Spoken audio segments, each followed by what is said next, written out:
السلام علیکم ورحمۃ اللہ وبرکاتہ نحمدہ ونصلی علی رسولہ الکریم اما بعد فاعوذ باللہ من الشیطان الرجیم قال اللہ تعالی فی القرآن المجید بسم اللہ الرحمن الرحیم یا ایہا الذین آمنوا اتقوا اللہ حق تقاتہ ولا تموتن الا وانتم مسلمون وقال النبی صلی اللہ علیہ وسلم بلغوا انی ولو آیا او کما قال۔ ہر قسم کی حمد و ثنا اللہ سبحانہ و تعالیٰ کے لیے جو کل کائنات کا خالق ہے، مالک ہے، رازق ہے، داتا گنج بخش رنج بخش غریب نواز اور غوث اعظم ہے، کائنات کے ذرے ذرے کا دستگیر ہے، فعال لما یرید ہے، نحن اقرب الیہ من حبل الورید ہے، جس کی ذات صفات کمالات کے اندر کوئی بھی شریک نہیں،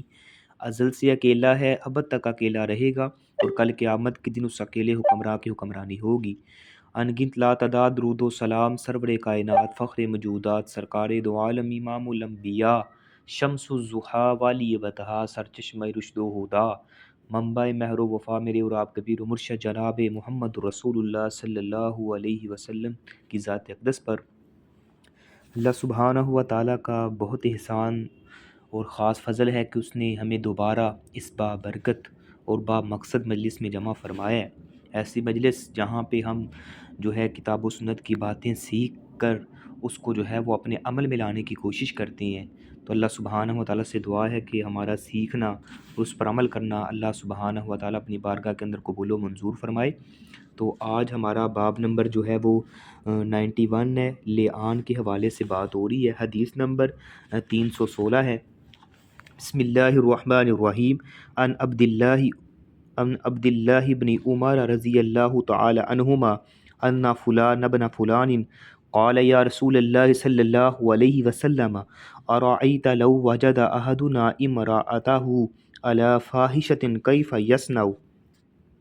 ان تکلم بأمر عظیم وان سکت سکت على مثل ذلك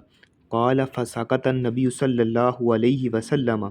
فلم یجبہ فلما كان بعد ذلك اتاه فقال ان الذي سألتك عنه قد ابتلیت به فانزل اللہ عز وجل هؤلاء الآیہ فی سورۃ النور والذین یرمون ازواجہم۔ یہ ایک لمبی حدیث ہے جس کا معنی یہ ہے کہ حضرت عبداللہ بن عمر رضی اللہ تعالی عنہما سے روایت ہے کہ فلاں بن فلاں عرض کی یا رسول اللہ، یعنی ایک شخص نے نبی علیہ الصلوۃ والسلام کو آ کے عرض کی یا رسول اللہ آپ کا کیا خیال ہے اگر کوئی اپنی بیوی کو بے حیائی کا ارتکاب کرتے ہوئے دیکھ لے تو وہ کیا کرے؟ یعنی اس نے آ کے نبی علیہ الصلوۃ والسلام سے یہ سوال کیا۔ تو اگر وہ بات کرے تو ایک یہ بڑے معاملے کے بارے میں بات کرے گا، اگر وہ خاموش رہے تو پھر بھی یہ بات یعنی اس جیسی یعنی بڑی بات ہوگی۔ تو راوی کہتی ہیں کہ نبی علیہ الصلوۃ والسلام جو ہے وہ اس کا یہ سوال سن کے جو ہے خاموش رہے، آپ نے اسے کوئی بھی جواب نہیں دیا، یعنی اس کو کوئی بھی جواب نہ دیا، آپ نے اس کا سوال سنا اور پھر خاموش ہو گئی۔ کچھ عرصے کے بعد وہ پھر آپ کے پاس آیا، یعنی چند دنوں کے بعد پھر جو ہے وہ آپ علیہ الصلوۃ والسلام کے پاس آیا۔ اس نے آ کے کہا جو میں نے آپ سے پوچھا تھا، جو سوال میں نے آپ سے چند دن پہلے کیا تھا، اس معاملے میں میں خود آزمائش میں ڈال دیا گیا ہوں، یعنی اس معاملے میں میں خود جو ہے الجھ گیا ہوں۔ تو اللہ تعالیٰ نے سورہ نور میں یہ آیت نازل کر دی والذین یرمون ازواجہم، وہ لوگ جو اپنی بیویوں پر تہمت لگاتے ہیں، یعنی یہ ایک لمبی آیت کے حوالے سے۔ تو پھر یہ آیت اسے پڑھ کر اسے جو ہے آپ علیہ الصلوۃ والسلام نے سنائی اور اسے واضح و نصیحت بھی کی اور اسے بتایا کہ دنیا کا عذاب جو ہے وہ آخرت کے عذاب کی نسبت جو ہے وہ زیادہ جو ہے یعنی آسان ہے، یعنی دنیا کا عذاب جو ہے وہ آخرت کے مقابلے میں آسان ہے، یعنی دنیا کی سزا جو ہے وہ معمولی ہے آخرت کے عذاب کی نسبت جو ہے، تو آخرت کا عذاب تو بہت بڑا ہے۔ اس نے کہا نہیں، قسم ہے اس ذات کی جس نے جو ہے وہ آپ کو حق کے ساتھ بھیجا ہے، میں نے اس پر جھوٹا الزام عائد نہیں کیا، یعنی آپ نے اس کو ڈرایا کہ بھائی دنیا کے اندر ہی ڈر جا، اگر تو نے اس پر جھوٹا الزام لگایا ہے تو دنیا کی سزا تو معمولی ہے، یعنی جو کسی پر ایسے جھوٹا الزام لگائے گا اس کو جو ہے وہ یعنی کوڑے وغیرہ لگائے جائیں گے، تو یہاں پہ اگر تم برداشت کر لے گا تو ٹھیک ہے، ادروائز جو ہے اللہ کا عذاب تو بہت بڑا ہے، یعنی اس طرح آپ علیہ الصلوۃ والسلام نے اس کو ڈرایا۔ تو اس نے کہا نہیں، میں نے قسم ہے اس ذات کی جس نے آپ کو حق کے ساتھ بھیجا ہے، آپ کو نبی بنایا ہے، میں نے اس پر جھوٹا الزام نہیں عائد کیا۔ پھر آپ نے اس خاتون کو بلایا، اسے بھی واضح نصیحت کی، اسے بھی جو ہے وہ ڈرایا اللہ تعالیٰ کے عذاب اور آخرت کے عذاب سے، اور اس طرح جو ہے اس کو واضح تلقین کی۔ اس نے کہا نہیں، مجھے اس قسم کی ذات ہے، یعنی اس ذات کی قسم ہے جس نے آپ کو حق کے ساتھ بھیجا ہے، وہ سراسر جھوٹا ہے، یعنی یہ آدمی جھوٹ بول رہا ہے، مجھ پر الزام لگا رہا ہے۔ آپ نے پھر آدمی سے آغاز کیا تو اس نے 4 مرتبہ اللہ کو گواہ بنا کر کہا کہ وہ سچوں میں سے ہے، اور 5ویں مرتبہ کہا کہ اس پر اللہ تعالیٰ کی لعنت اور پھٹکار ہو اگر وہ جھوٹوں میں سے ہے۔ یعنی لیان کا مطلب ہوتا ہے، اس کو میں بعد میں سمجھاتا ہوں، پہلے اس کا ترجمہ کر لیتے ہیں حدیث کا، کہ اس شخص نے جو ہے وہ 4 قسمیں کھائی کہ میں سچوں میں سے ہوں، اگر 5ویں مرتبہ اس نے کہا کہ اگر میں جھوٹوں میں سے ہوں تو اللہ تعالیٰ مجھ پر لعنت کرے اور مجھ پر اللہ تعالیٰ کی پھٹکار ہو۔ تو پھر دوسرے نمبر پر عورت سے کہا کہ اس نے بھی 4 مرتبہ اللہ کو گواہ بنا کر جو ہے وہ شخص اس نے کہا کہ وہ شخص جو ہے جھوٹوں میں سے ہے، اور 5ویں مرتبہ کہا کہ اس پر اللہ تعالیٰ کی لعنت اور پھٹکار ہو اگر وہ سچوں میں سے ہے، یعنی اگر وہ آدمی سچ بول رہا ہے، اس نے مجھ پر الزام عائد کیا ہے تو وہ یعنی جھوٹا بندہ ہے، اگر وہ سچ بول رہا ہے تو مجھ پر اللہ تعالیٰ کی لعنت اور پھٹکار ہو۔ پھر آپ نے دونوں کے درمیان علیحدگی کر دی۔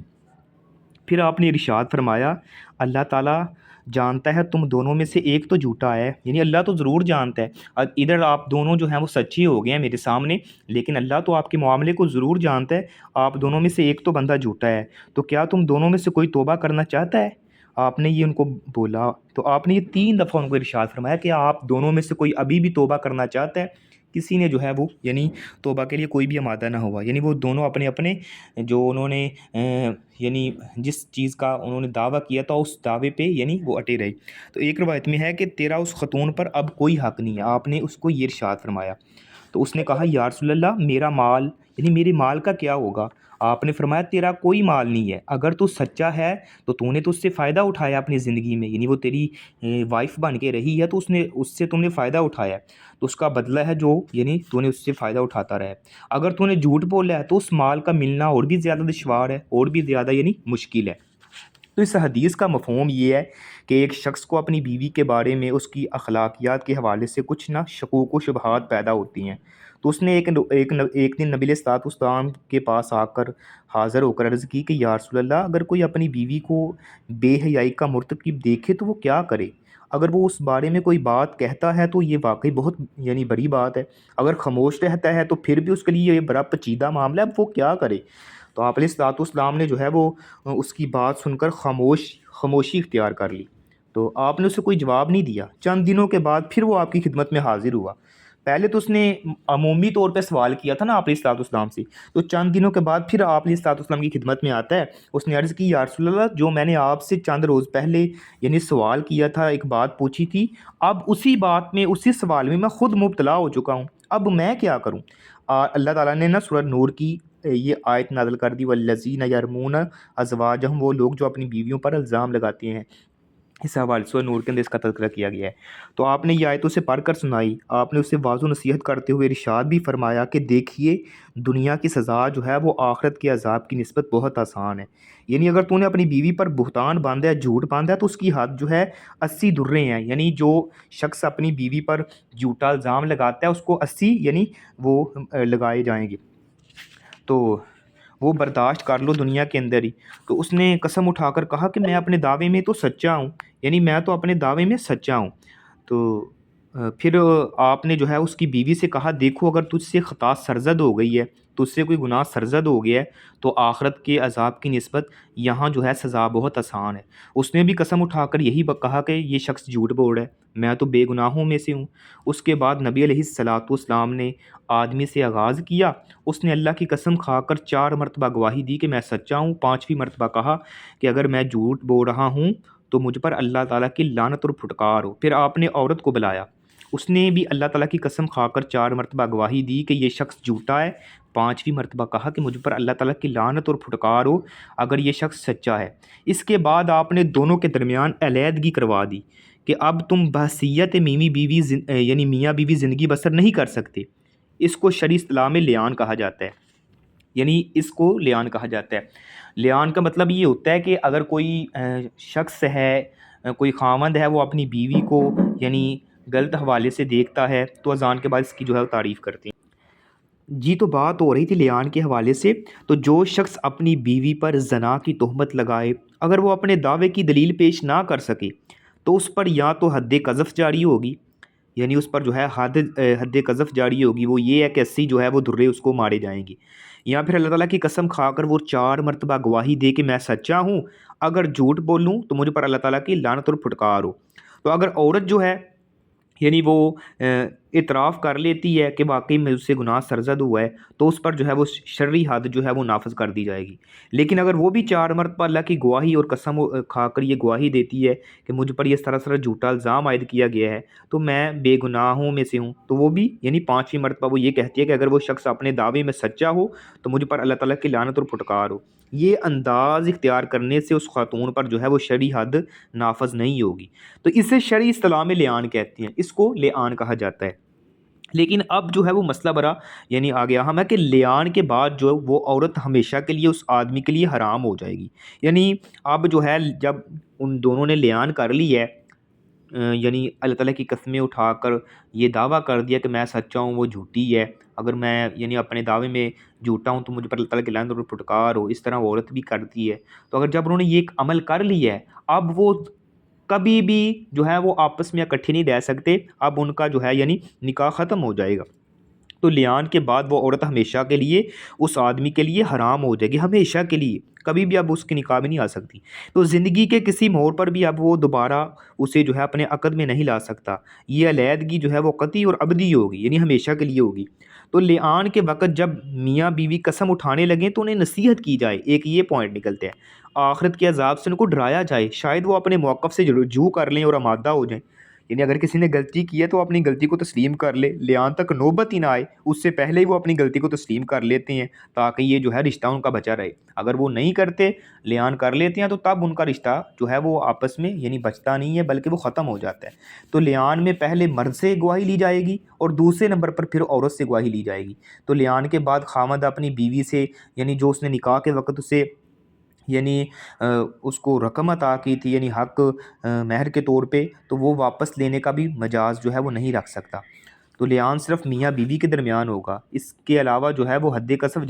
قذف جاری ہوگی۔ تو جو مسائل وقوع پذیر ہی نہیں ہوئے، یعنی جو مسائل آتے ہی نہیں ہیں، ان کے درمیان بحث کرنا یا ان کی ٹو میں لگے رہنا، یہ ایک ناپسندیدہ عمل ہے، خاص طور پر جن مسائل کا تعلق اخلاقیات سے ہو۔ ان معاملات میں بڑا یعنی پیچیدہ معاملہ ہوتا ہے، تو اس لیے بڑے جو ہے وہ حساس رہنا پڑتا ہے۔ حدیث نمبر 317 ہے، عن عبداللہ بن عمر رضی اللہ تعالیٰ عنہما ان رجلا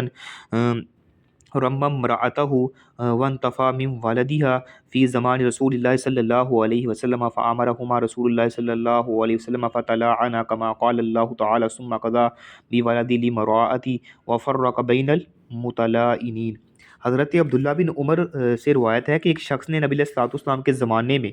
اپنی بیوی پر یعنی بدکاری کا الزام لگایا اور اس کے بیٹے سے بھی انکار کر دیا، یعنی جو اس کا بیٹا تھا اس سے بھی انکار دیا کہ یہ میرا بیٹا نہیں ہے۔ تو نبی علیہ الصلوۃ والسلام نے دونوں کو حکم دیا کہ ان دونوں نے لعان کیا، یعنی دونوں کو حکم دیا تو ان دونوں نے لعان بھی کیا، جیسا کہ نبی علیہ الصلوۃ والسلام نے فرمایا تھا کہ پھر آپ نے بیٹے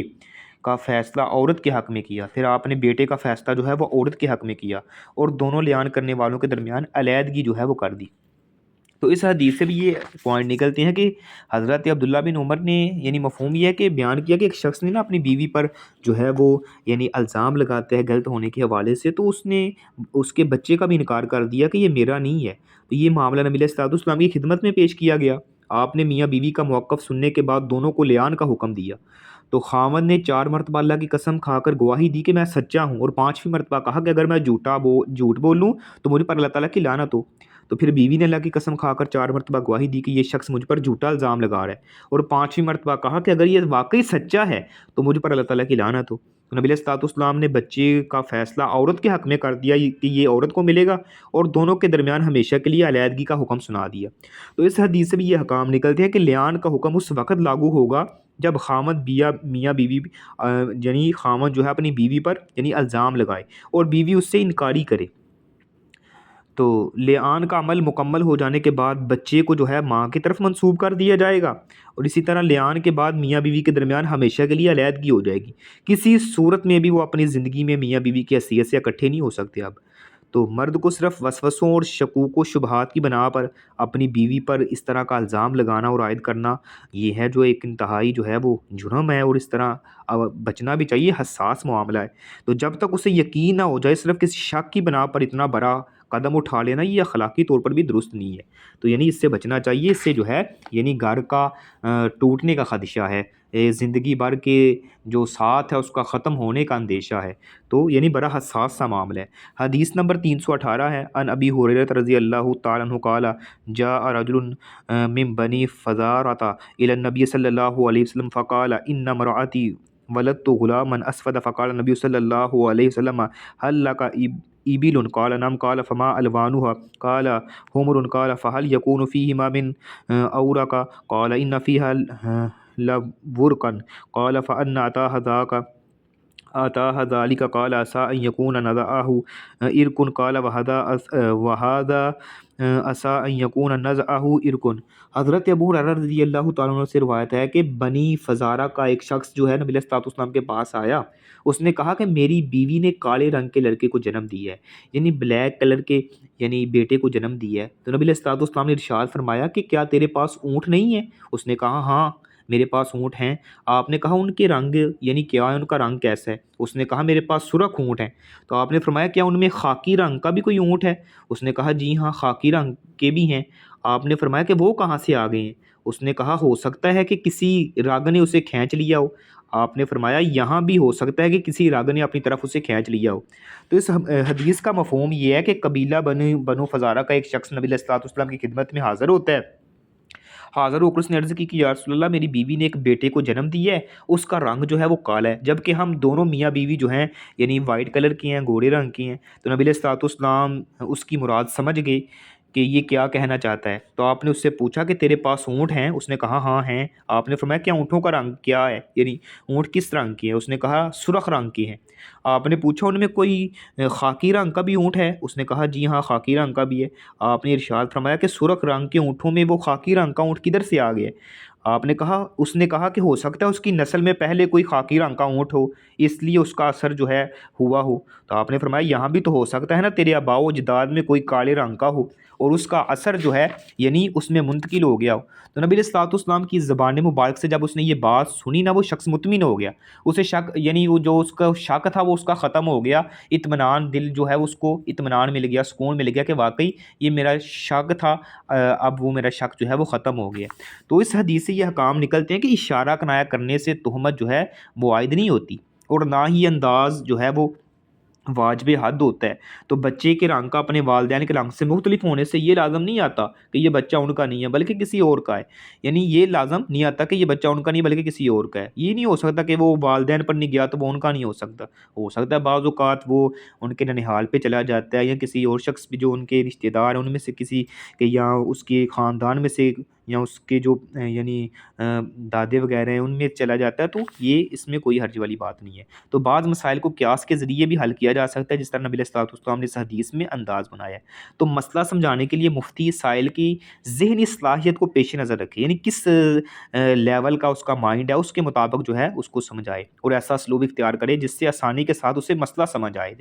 یعنی جیسے آپ نے اس جو ہے وہ اونٹ کی مثال دے کے سمجھایا. حدیث نمبر 319 سے عن عائشہ رضی اللہ تعالی عنہا قالت اختصم سعد بن ابی وقاص وعبد بن الزمات فی غلامی فقال سعد یا رسول اللہ صلی اللہ علیہ وسلم ھذا ابن اخی عتبہ، جس میں یعنی ایک لمبی حدیث ہے جس میں حضرت عائشہ سے روایت ہے کہ سعد بن ابی وقاص اور عبد بن زماں ایک بچے کے بارے میں آپس میں جھگڑے، آپس میں یعنی ان کا چپکلش ہو گئی. تو حضرت سعد نے کہا یا رسول اللہ یہ میرے بھائی عتبہ بن ابی وقاص کا بیٹا ہے، اس کی شکل دیکھیے. عبد بن زبان نے کہا یا رسول اللہ یہ تو میرا بھائی ہے، یہ میرے باپ کے بستر پر اس کی لونڈی سے پیدا ہوا ہے. تو نبی علیہ الصلوۃ والسلام نے دیکھا کہ شکل و شباہت واضح طور پر عتبہ سے ملتی ہے. آپ نے فرمایا اے عبد بن زماں یہ بچہ تیرا ہے، لڑکا اسی کا ہوتا ہے جس کے بستر پر ہو،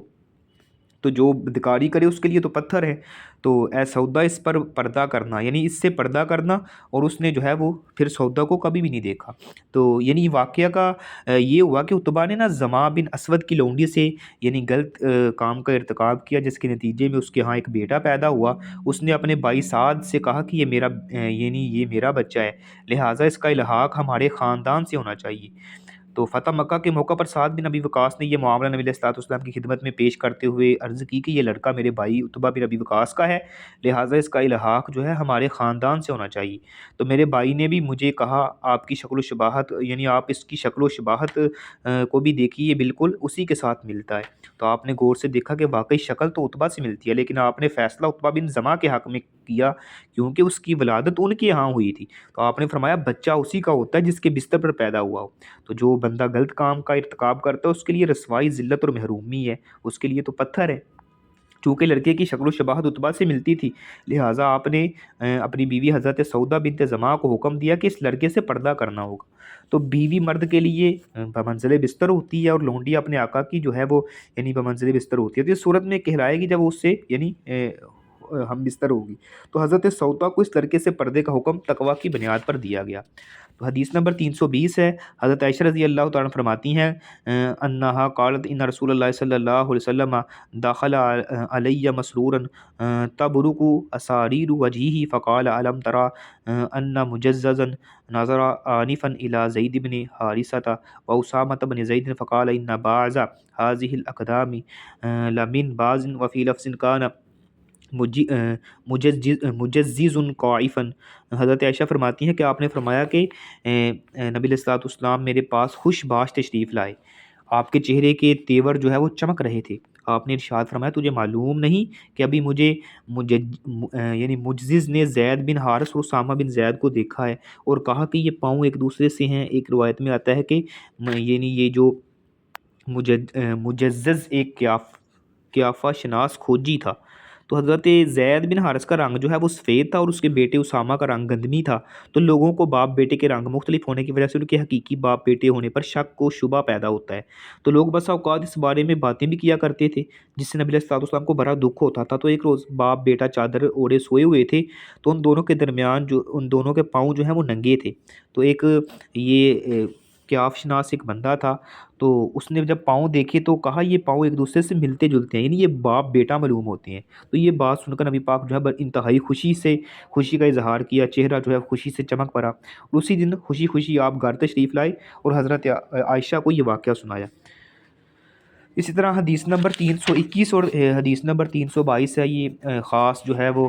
اس کا تعلق جو ہے مردوں کے ساتھ ہے۔ تو حدیث نمبر 323 ہے، اس کا ہم ترجمہ کر لیتے ہیں کہ ان ابی ذر رضی اللہ تعالی عنہ انہ سمع رسول اللہ صلی اللہ علیہ وسلم یقول لیس من رجل ادعا لغیر ابیہ وهو یعلمہ الا کفر ومن ادعا ما لیس له فلیس منا ولیتبوأ مقعده من النار ومن دعا رجلا بالکفر او قال یا عدو واللہ ولیس کذالک الا ہار علیہ کذا عند مسلم وللبخاری نحوہ۔ حضرت ابو ذر سے روایت ہے کہ نبی علیہ السلام سے سنا، آپ فرماتے ہیں کہ جس شخص نے جان بوجھ کر اپنی نسبت باپ کی بجائے کسی دوسرے کی طرف کی، اس نے کفر کا ارتکاب کیا۔ تو جو کوئی ایسی چیز کی ملکیت کا دعویٰ کرے جو اس کی ہے ہی نہیں، تو وہ ہم میں سے نہیں ہے، تو وہ اپنا ٹھکانہ جہنم بنا لے۔ جس نے کسی کو کہا کہ اللہ کے دشمن اور وہ ایسا نہ ہوا، یعنی وہ اللہ کا دشمن نہ ہوا، تو یہ بات جو ہے وہ کہنے والے کی طرف لوٹ آئے گی، یعنی وہ خود اللہ کا دشمن بن جائے گا۔